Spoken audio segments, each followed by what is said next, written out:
اعوذ باللہ من الشیطان الرجیم بسم اللہ الرحمن الرحیم۔ پیارے دوستو، آج ہم حضرت لوط علیہ السلام کی زندگی کے کچھ حالات و واقعات آپ سے بیان کریں گے۔ حضرت ابراہیم علیہ السلام نے جب اپنی قوم کو توحید کی دعوت پیش کی تو خاندان کے افراد سمیت پوری قوم آپ علیہ السلام کے مخالف ہو گئی۔ آپ علیہ السلام کے خلاف سازش کرنے لگے۔ حضرت ابراہیم علیہ السلام کی دعوت توحید پر آپ علیہ السلام کی زوجہ محترمہ حضرت سارہ علیہ السلام اور آپ علیہ السلام کے بھتیجے حضرت لوط علیہ السلام ایمان لے آئے۔ اللہ تعالیٰ کی اجازت سے آپ علیہ السلام نے اپنے خاندان اور قوم کو چھوڑ کر ملک شام ہجرت کی۔ اس وقت آپ علیہ السلام کی بیوی حضرت سارہ اور آپ علیہ السلام کے بھتیجے حضرت لوط علیہ السلام بھی آپ کے ساتھ تھے۔ حضرت ابراہیم علیہ السلام نے ہجرت کرنے کے بعد شام کی سرزمین پر قیام کیا۔ ملک شام پہنچنے کے بعد حضرت ابراہیم علیہ السلام نے حضرت لوط علیہ السلام کو اسلام کے احکامات سکھا کر غور کے علاقے صدوم شہر میں ہجرت کرنے کا حکم دیا۔ وہاں کے لوگوں کو اللہ تعالیٰ کے دین کی طرف بلانے کی ذمہ داری سونپی۔ یہاں کے رہائشی اللہ تعالیٰ کی نعمتوں کا شکر ادا کرنے کی بجائے گناہوں میں مبتلا ہو چکے تھے۔ اللہ رب العزت نے حضرت لوط علیہ السلام کو نبوت سے سرفراز فرمایا اور انہیں اپنی قوم کی برائیوں سے باز رکھنے کا حکم دیا۔ حضرت لوط علیہ السلام کو اللہ تعالیٰ نے صدوم، اموریہ اور آس پاس کے دیگر بستیوں کے لیے نبی بنا کر بھیجا۔ آپ علیہ السلام جب صدوم شہر پہنچے تو دیکھا وہاں کے لوگ شرک اور آخرت کے انکار کے ساتھ ساتھ بہت سی برائیوں میں مبتلا تھے۔ وہ مسافروں سے لوٹ مار کرتے، راہ چلنے والوں کو پتھر مارتے اور آپس میں جانور وغیرہ لڑاتے تھے۔ لوگوں نے ان سے تنگ آ کر اس بستی کے پاس سے گزرنا ہی چھوڑ دیا، اور ان میں ایک اور بہت بڑی کبھی برائی تھی۔ جنسی تسکین پانے کے لیے مرد مردوں کے پاس جاتے۔ یہ ایک ایسی بے حیائی تھی جس کا ارتکاب اس قوم سے پہلے کسی نے نہیں کیا۔ یہ قوم اپنی اس بدکاری کو عیب سمجھنے کے بجائے فخر کے طور پر ذکر کرتی تھی۔ حضرت لوط علیہ السلام نے اپنی قوم کو بڑے نرم لہجے میں بے حیائی اور حرام کے کاموں سے گزری ہوئی قوموں کو سزائیں ملنے کے بارے میں بھی بتایا۔ شرافت اور پاک دامن زندگی گزارنے کی تعلیم دی۔ انہیں بتایا، اے میری قوم، تم اپنے آپ کو انسانیت کے معیار سے نیچے گرا چکے ہو۔ حیوانی شہوت نے تمہاری عقلوں پر پردہ ڈال دیا ہے۔ تم ان عورتوں کو چھوڑ کر جنہیں اللہ تعالیٰ نے تمہارے سکون کے لیے پیدا کیا ہے، مردوں سے بدفعلی کا ارتکاب کرتے ہو۔ تم حد سے تجاوز کر چکے ہو۔ اب بھی تمہارے پاس وقت ہے کہ تم جرائم اور برائیوں کو چھوڑ کر اللہ سبحانہ تعالیٰ کے فرمانبردار بندے بن کر زندگی گزارو، اور اسی میں تم سب کی بلائی ہے۔ پیارے دوستو، اللہ تعالیٰ نے قرآن پاک میں سورہ شعراء میں کچھ اس طرح ارشاد فرمایا ہے، جب ان کے بھائی لوط نے کہا، کیا تم اللہ کے عذاب کا خوف نہیں رکھتے؟ یقیناً میں تمہارے لیے امانت دار رسول ہوں، لہذا تم اللہ سے ڈرو اور میری اطاعت کرو، اور میں اس تبلیغ پر تم سے کوئی اجر نہیں مانگتا۔ میرا اجر تو صرف رب العالمین کے ذمے ہے۔ کیا تم جنسی تسکین کے لیے مردوں کے پاس جاتے ہو اور تم اپنی بیویاں چھوڑ دیتے ہو جو تمہارے رب نے تمہارے لیے پیدا کی ہیں؟ بلکہ تم لوگ تو حد سے ہی گزر چکے ہو۔ سورہ الشعراء آیت نمبر 161 سے 166۔ اور دوسری جگہ سورہ اعراف میں اللہ سبحانہ تعالیٰ نے کچھ اس طرح ارشاد فرمایا ہے، اور ہم نے لوط علیہ السلام کو پیغمبر بنا کر بھیجا تو انہوں نے اپنی قوم سے کہا، ایسی بے حیائی کا کام کرتے ہو جو تم سے پہلے دنیا میں کسی نے نہیں کیا۔ تم جنسی خواہش پوری کرنے کے لیے عورتوں کو چھوڑ کر مردوں کے پاس جاتے ہو، بلکہ تم تو بالکل ہی انسانیت کی حد سے گزر جانے والے ہو۔ سورہ اعراف آیت نمبر 80 سے 81۔ پیارے دوستو، حضرت لوط علیہ السلام نے اپنی قوم کو نصیحت کی اور انہیں اللہ تعالیٰ کی نافرمانی کرنے پر عذاب الہی کا خوف دلایا ہے، لیکن ان لوگوں نے نصیحت قبول کرنے کے بجائے حضرت لوط علیہ السلام کو جھٹلا دیا اور کہا، آپ پاک دامن رہنا چاہتے ہو تو ہمارے علاقے سے نکل جاؤ، جس عذاب سے آپ ڈرا رہے ہیں وہ بھی لے آؤ، ہم پھر بھی اپنی حرکت سے باز نہیں آئیں گے۔ حضرت لوط علیہ السلام نے اپنی قوم کو بڑے نرم لہجے سے نصیحت کی، لیکن چند لوگوں کے علاوہ کسی پر اثر نہ ہوا، اور قوم نے آپ علیہ السلام کو مختلف تکلیف پہنچانے کے ساتھ ساتھ عذاب کا مطالبہ بھی کر دیا۔ آپ علیہ السلام نے اللہ کے حضور دعا مانگی، اے میرے پروردگار، ان فسادی لوگوں کے مقابلے میں میری مدد فرما۔ جب حضرت لوط علیہ السلام نے اللہ تعالیٰ سے قوم کے خلاف مدد طلب کی تو اللہ تعالیٰ نے قوم لوط کو ہلاک کرنے کے لیے فرشتے بھیجے، اور انہیں یہ بھی حکم دیا کہ وہ قوم لوط کے ہلاک کرنے سے پہلے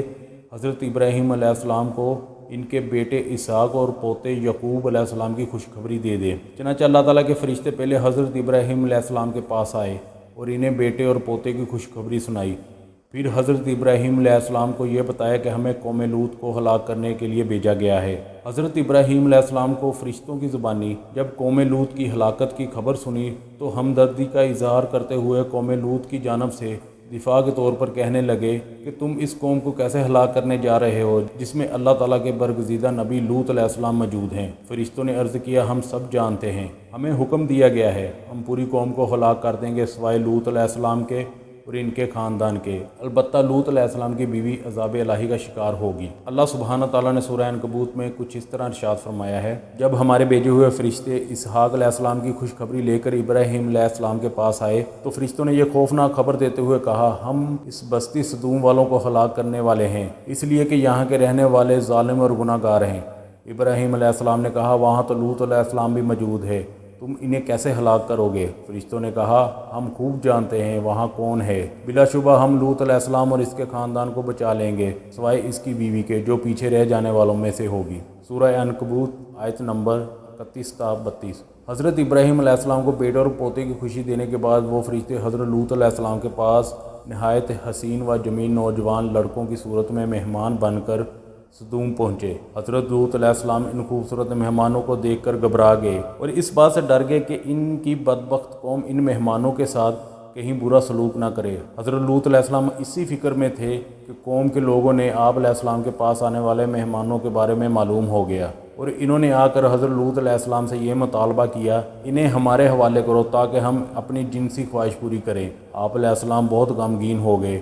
حضرت لوط علیہ السلام کی پریشانی کو دیکھ کر فرشتوں نے کہا آپ ہماری ظاہری صورتوں کو دیکھ کر گھبرائے نہیں، ہم انسان نہیں بلکہ اللہ سبحانہ تعالیٰ کے بھیجے ہوئے فرشتے ہیں جو آپ علیہ السلام کی دعا کے نتیجے میں آپ علیہ السلام کی قوم کو ہلاک کرنے کے لیے آئے ہیں۔ تب آپ علیہ السلام کو اطمینان ہو گیا اور اللہ سبحانہ تعالیٰ سورہ ہود آیت نمبر 77 تا 78 میں ارشاد فرماتا ہے جب ہمارے بھیجے ہوئے فرشتے لوط علیہ السلام کے پاس پہنچے تو ان کی وجہ سے بہت غمگین ہوئے اور دل ہی دل میں گڑنے لگے اور کہنے لگے آج کا دن بڑی مصیبت کا دن ہے۔ آخرکار لوط علیہ السلام خاموشی سے انہیں اپنے گھر لے گئے، لیکن آپ علیہ السلام کی بیوی نے قوم کو ان مہمانوں کی خبر دے دی اور لوط علیہ السلام کی قوم کے لوگ دوڑتے ہوئے ان کے پاس آ پہنچے جبکہ وہ پہلے ہی برائیوں کا ارتکاب کیا کرتے تھے۔ لوط علیہ السلام بڑے نرم انداز سے سمجھاتے ہوئے کہا اے میری قوم، یہ میری قوم کی بیٹیاں موجود ہیں، یہ تمہارے لیے پاکیزہ ہیں، لہٰذا تم ان سے نکاح کر لو، اللہ سے ڈرو اور میرے مہمانوں کو پریشان کر کے مجھے رسوا نہ کرو۔ کیا تم میں سے کوئی بھی سمجھدار آدمی نہیں ہے؟ پیارے دوستو، عذاب الہی کی آمد سے پہلے ہی حضرت لوط علیہ السلام اپنے خاندار اور مومنین کو لے کر راتوں ہی رات سدوم سے ہجرت کر گئے۔ آپ علیہ السلام کی بیوی نے آپ کے ساتھ چلنے سے انکار کر دیا۔ آخرکار جب رات کا آخری حصہ آیا تو اللہ تعالیٰ نے آپ علیہ السلام سے کیے ہوئے وعدے کے مطابق ایک زوردار چیخ بھیجی جس نے قوم لوط کے دل ہلا کر رکھ دیے۔ فرشتوں نے انہیں زمین سے اٹھا کر آسمان کی طرف بلند کیا